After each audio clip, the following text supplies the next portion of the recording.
Assalamualaikum warahmatullahi wabarakatuh. Waalaikumsalam. Waalaikumsalam. Saya nama Bu Ahmad. Terima kasih kali untuk teman-teman ini.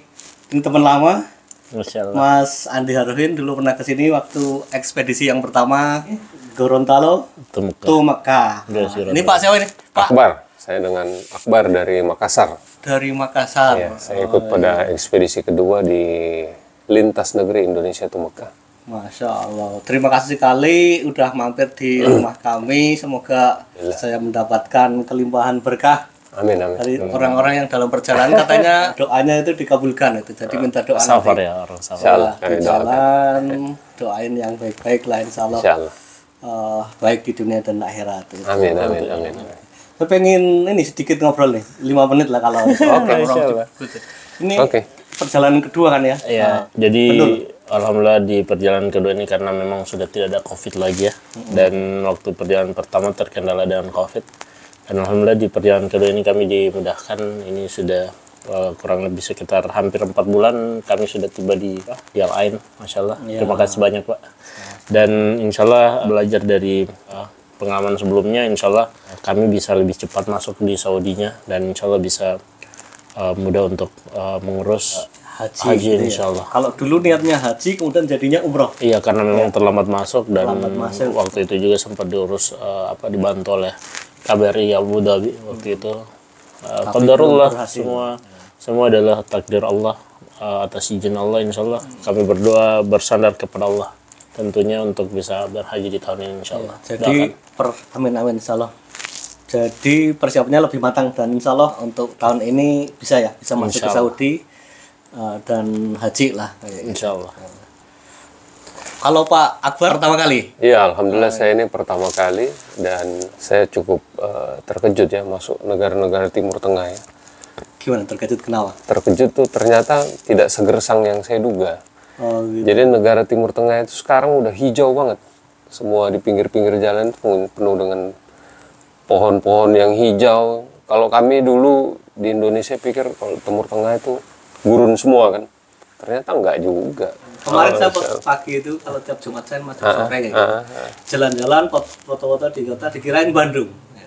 Oh, Di jalan karena di sini termasuk kota yang paling hijau. paling hijau ya. Oh, wow. Oasis City, kemudian Green City. Tamannya ada 70 taman di sini. Ketemu ada taman situ taman. Ya, alhamdulillah. Insya Allah. Kami pikir akan panas, gersang dan sebagainya. Ternyata justru dingin di sini. Saya malah sampai pilek di sini gara-gara dinginnya. Karena memang alhamdulillah dapat pas waktu musim dinginnya. Iya, jadi inget nih. Ya dulu itu kan waktu kesini bulan Juni gitu ya. Ya, pas berapa derajat waktu Iya, itu? 50. 40. Ada waktu kami masuk di mobil kan. Waduh, 50 derajat waktu kita ke Wah, Jabal Hafid. Jabal Hafid, Masya Allah. Iya, Alhamdulillah. ya, perencanaan lebih matang insya Allah nanti. Amin. Ekspedisinya berhasil, bisa Amin, amin. haji Amin. dan hajinya mabrur, Amin, makbul. amin. Ya, insya Itu Allah. yang utama sih. Ya, semoga lancar semuanya dalam perjalanan. Dan sekali lagi terima kasih udah mampir ke sini. Ya, insya Allah suatu hari nanti kalau saya pulang ke Indonesia, jalan-jalan lah keliling Indonesia. Iya. Ya, Kalau kayak Indonesia bisa saya jadi pemandunya kalau Indonesia. Oke. Oh, ini yang pertama kali gimana pengalaman pertama jalan-jalan pakai sepeda ke luar negeri itu? Kalau Indonesia sih udah sering. Cuman kalau keluar negeri, ya ini baru pertama kali. Yang ribet itu pada saat penerbangan sih. Karena sepeda bawanya kan sepeda besar kan. Dan pada saat lintas negara penerbangan, ongkosnya cukup mahal tuh untuk sepeda itu. Untuk angkut sepeda aja cukup mahal tuh. Bisa dibocorin berapa itu? Satu tiket satu manusia lagi. Satu tiket, Iya. dengan satu tiket. Sama dengan satu tiket satu orang gitu. Satu orang kayak gitu. Padahal cuma sepeda kan. Nah gitu loh. Jadi memang kalau mau terbang dengan menggunakan sepeda memang harus hati-hati dan sebaiknya beli bagasi di aplikasi. Memang sudah beli bagasi, bukan Beli bagasi untuk sepeda. beli bagasi untuk sepeda. Ini Kemarin itu kami sempat kena mahal karena hitungannya kami menggunakan bagasi yang sudah tersedia kan, sport equipment. Ternyata begitu sampai di Bandara New Delhi, kami diwajibkan membayar lagi untuk bagasi sepeda. Jadi memang setiap maskapai memang berbeda-beda dan ada peraturan-peraturan baru yang kami tidak tahu. Padahal kan waktu itu kami sudah cek bahwa di website resminya itu untuk spare equipment yang penting tidak melebihi kapasitas berat dan tidak melebihi kapasitas dimensinya. Nggak jadi masalah. Dia masih include berapa meter? Papan surfing saja itu dia sampai 5 meter, 3 sampai 5 meter kalau nggak salah ya. Berarti nggak masalah. Iya. Tapi beratnya Beratnya juga kami sudah ini di bawah dari 30 kg. Jadi cuman memang nggak tahu kenapa waktu itu kita harus ya. ini pengalaman baru ya gitu ya. Iya, kalau sebelumnya kan misalkan kami pakai, saya sempat pernah pakai Qatar Airways kan itu masih free. Jadi memang untuk sport equipment memang free. Tapi memang ada beberapa maskapai yang di website resminya itu sudah tercantumkan bahwa untuk sport equipment ada charge-nya. Ada charge-nya. Misalkan Sri Lanka, terus Indigo. Cuman Indigo lebih bagus sih. Jadi rekomendasi kepada teman-teman yang ingin penerbangan. Karena memang dia ada charge-nya, tapi sudah dikasih tahu lebih awal dan charge-nya agak lebih di bawah. Cuman sekitar 600.000 per sepeda. Oke. Ini rutenya gimana? Dari Indonesia ke sini? Ya, alhamdulillah bisa lebih cepat. Jadi dari Indonesia, Singapura, Malaysia, terus masuk India, Oman, dan sekarang sudah di UAE. Karena memang ada beberapa negara yang memang masih tidak bisa dilewati. Dan beberapa negara juga kami tidak dapat visa seperti Pakistan, Myanmar. Jadi alhamdulillah ada kulihal semua Allah yang mengatur kehidupan, bisa berjumpa dengan Pak Imam. Terima kasih banyak ya sudah menjamu kami di sini. Saya malah pengen tertarik nih, naik sepeda itu kalau dari segi ongkos itu jatuhnya jadi lebih mahal daripada naik pesawat langsung ke sana gitu kan? Atau gimana? Benar nggak? Tergantung tujuannya. Kalau tujuannya berhaji, mau naik pesawat langsung, sepertinya lebih mahal naik pesawat. Karena kan harus ngurus furodanya apa segala macam kan. Kalau keuntungannya kalau bersepeda seperti ini, apalagi kayak kami ya, kami pakai metode berdagang. Jadi waktu di Indonesia itu di Trans Sulawesi 1.500 kilo itu kami sambil berdagang souvenir kan. Terus di Trans Jawa juga sekitar 1.700 kilo itu kami juga sambil berdagang. Sampai ke Malaysia sebelum kami terbang ke Lucknow, India, itu kami masih berdagang tuh. Sehingga pas sampai di Malaysia, alhamdulillah barang dagangan sudah hampir habis kan. Sudah habis sih bisa dibilang. Nah baru kami terbang. Jadi kalau biayanya bisa dicicil. Kalau misalkan mau ditanya biayanya lebih mahal pakai pesawat atau misalkan pakai sepeda, tentunya pakai sepeda karena durasi waktu yang panjang. Tentunya kita butuh makan tiap hari dong, ya kan? Cuman bedanya kalau misalkan kita pakai sepeda, kita pakai metode itu, berdagang sepanjang perjalanan. Sehingga uang yang kami dapatkan itu untuk kebutuhan setiap harinya itu dia bertahap. Kalau misalkan kita naik pesawat, misalkan contoh sekarang sekitar umroh saja misalkan ya, umroh. Kita bicara umroh misalkan. Itu sekitar 30 juta. Dan harus langsung 30 juta. Nah, sedangkan kalau misalkan kami bersepeda ini ya, kalau misalkan metode kami dari Indonesia nggak bawa uang, Mas. Kami bawa barang dagangan. Dari hasil penjualan di tiap harinya itu yang kami gunakan untuk kami makan tiap hari. Dari hasil penjualan di tiap harinya itu kami gunakan untuk biaya pesawat. Misalkan kalau misalkan kami tidak bisa dapat jalur negara-negara yang tutup, jadi kami harus pakai pesawat. Terus misalkan biaya kapal laut, shipping, kalau misalkan kami dapat laut, kan nggak mungkin kita harus sepeda di laut kan. Jadi ada yang tanya, terus kalau misalkan di laut gimana Mas? Ya pakai kapal laut, pakai perahu lah, masa di kayu kan.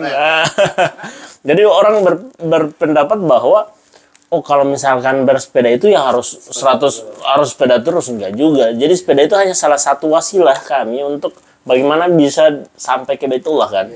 Jadi ada saja kondisi tertentu kan di mana kita tidak bisa bersepeda sehingga harus di skip seperti itu. Jadi kalau kesimpulan kalau misalkan biaya, memang kalau misalkan bersepeda, kalau misalkan diakumulasi secara keseluruhan, misalkan contoh kami bersepeda 6 bulan. ya kan? 6 bulan atau 5 bulan. Sedangkan kalau misalkan umroh cuma 14 hari di Mekah, ya kan? Ya tentunya kalau 14 hari, walaupun di Mekah itu 14 hari, misalkan dengan hotel yang yang berbintangan, tidak sebanding lah dengan 5 bulan berapa hari tuh. 5 bulan untuk Sekitar- biaya makan. Untuk biaya makan kan, contoh misal 30 juta ya. biaya makan terus misalkan biaya menginap. Tapi kan kalau misalkan kami alhamdulillah sepanjang perjalanan kami pakai buka tenda sepanjang perjalanan lebih banyak di masjid. Cuman walaupun ada beberapa tempat kami harus pesan hotel misalkan untuk menginap, kurang lebih seperti itu. Alasan yang paling itu nanti kan dulu kan pengalaman nggak bisa dapat visa gitu ya. Sekarang itu triknya gimana? Yang biar nanti insya Allah haji dapat masuk ke sana gitu. Jadi sampai dengan sekarang kami masih proses ikhtiar. Jadi memang kami masih mengumpulkan uang dengan metode tadi berdagang. Jadi memang kami semaksimal mungkin untuk mencoba untuk haji yang resmi tentunya jadi walaupun tidak mengganggu kuota dari pemerintah. Kan kalau kuota sudah ada ya. Sudah ada. Ada beberapa kans bisa berhaji itu. Yang pertama furoda itu walaupun budgetnya sangat mahal misalkan diperjualbelikan, tapi insya Allah kami masih berusaha untuk itu. Mungkin kans yang lain misalkan jadi petugas haji mungkin. Misalkan ada kuota diberikan bantuan dari KBRI atau KJRI Jeddah misalkan kan. Dikasih walaupun cuman gendong-gendong Barang gitu ya. barang misalkan, nggak apa-apa, yang penting aja kan. Insya Allah nanti Insya Allah. dimudahkan. Amin. Jadi yang penting kita harus positif thinking. Iya. Ya, betul. Berbaik sangka kepada Allah Subhanahu wa taala. Berharap nanti sampailah kesampaian cita-citanya untuk berhaji. Amin. Sampai nunggu 10 tahun gitu ya. 30 tahun. Kalau Sulawesi 30 tahun, Pak. Bahkan ada yang lebih kan. Belum nanti ada anggaran-anggaran yang Yang tambahan kan. Nah, itu ya. Ya lah, insya Allah jadi satu alternatif gitu ya. Sekarang udah naik lagi. Udah naik lagi. Udah 100 juta sekarang. Cuman memang pada intinya terkait dengan haji itu kan panggilan Allah ya, Mas. Bukan siapa yang mampu, tapi siapa yang dimampukan oleh Allah Subhanahu wa taala. Sehingga kadangkala kita selalu ragu sih, Mas. Jadi contoh misalkan gini, kita punya uang atau penghasilan yang sekian misalkan. Terus kita suruh, saya ingin berhaji tapi penghasilan saya cuma segini misalkan, ya kan. Sering ada keraguan. Sedangkan yang akan mencukupkan kita untuk bisa berhaji itu adalah Allah Subhanahu wa taala. Sehingga sedangkan kata Allah, mintalah kepadaku kan. Enggak, minta doa kepada Allah, semoga insya Allah kita bisa berhaji. Mungkin itu pesan yang pelajaran dari perjalanan sebelumnya yang kami selalu bilang, kami memang ragu ya karena pada saat itu Covid, sehingga ya qadarullah kami tapi alhamdulillah bisa umroh, kami sudah sangat bersyukur. Seperti itu sih, Mas. Pak, pengalaman jalan-jalan naik sepeda ke luar negeri, rintangannya apa, senangnya apa kayak gitu? Senangnya hampir senang semua. Senang semuanya. Yang seru itu paling seru India menurut saya. Gimana sih, ada pengalaman? Karena India itu muslimnya itu ternyata orang-orang yang sangat memuliakan tamu. Kami juga tidak sangka seperti itu. Jadi kan bahasa udah jauh kan. Iya. Bahasa Arab mungkin masih ada lah sedikit-sedikit kan. Bahasa Inggris masih bisa lah. Tapi kalau bahasa India kan jauh sekali bedanya kan. Iya. Nah gitu. Ternyata begitu tiba di India, cukup kami saling bertukar salam. Assalamualaikum. Langsung tuh kayak saudara memang. Langsung, halo brother, gini-gini. Kadang-kadang nggak terlalu saling mengerti bahasa, tapi mereka welcome sekali ya dengan orang saudara-saudara muslimnya itu. Minta ampun, mereka baiknya minta ampun itu. Kawan-kawan dari India itu. Muslim-muslim India ya. Waduh, luar Itu di biasa. India sempat jalan-jalan kemana? Taj Mahal. Taj Mahal. Taj Mahal itu indah sekali. Itu salah satu warisan Muslim juga itu Taj Mahal. Iya, Nah, iya, indah sekali itu Taj Mahal. Itu sih Pak. Hambatan apa? Pernah sakit atau apa gitu? Sakit ya biasanya sih kalau pergantian cuaca ya. Cuaca. Ah, Capek enggak? Enggak. Enggak, kalau kemarin tuh dari Trans Sulawesi itu panas, begitu masuk di Bogor dapat musim hujan, nah itu kena di situ. Habis itu India kemarin itu Dingin itu kayak. 5 derajat pagi hari kan. Nah, itu begitu masuk ke Jazirah Arab normal lagi kan. Wah, itu kena lagi tuh di situ tuh. Gitu. Ini udah termasuk akan panas lagi kalau Benar. di awal lagi ya, Januari kemarin lumayan dingin. Lumayan dingin ya. Tapi pas lah untuk sama dengan Indonesia gitu. Pagi 20 derajat, siang panas, sore Iya turun sih. lagi gitu. Iya sih benar. Oke lah, insya Allah terima kasih atas kehadirannya di sini. Sama-sama, kami Semoga juga. lancar Amin, amin. dan sampai tujuan kembali ke rumah Iya. sama keluarga. Amin, amin, amin ya Rabb. Terima kasih. Yuk, jumpa lagi tahun depan ya. Iya, insya Allah. Jadi mungkin insya Allah tahun depan Ajak teman-teman atau gimana? akan ada insya Allah kalau insya Allah ketika kami diizinkan oleh Allah Subhanahu Wa Taala untuk berhaji, insya Allah tahun depan akan ada orang baru nantinya.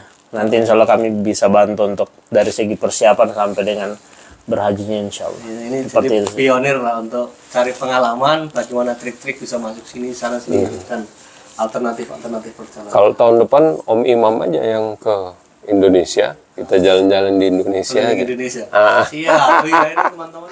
Ya, keluarga juga kalau di sini berlima, kemudian repot tuh ya, teman-teman pada keluar negeri kita kita di Indonesia itu kayak keluar negeri. Iya, insya Allah. Alhamdulillah. Untuk liburan insya Allah. Bulan Juli, sebulan rencananya mau jalan-jalan. Siapa tahu. Kontak-kontak kalau ke Makassar, Gorontalo. Makassar itu wisata kuliner di situ.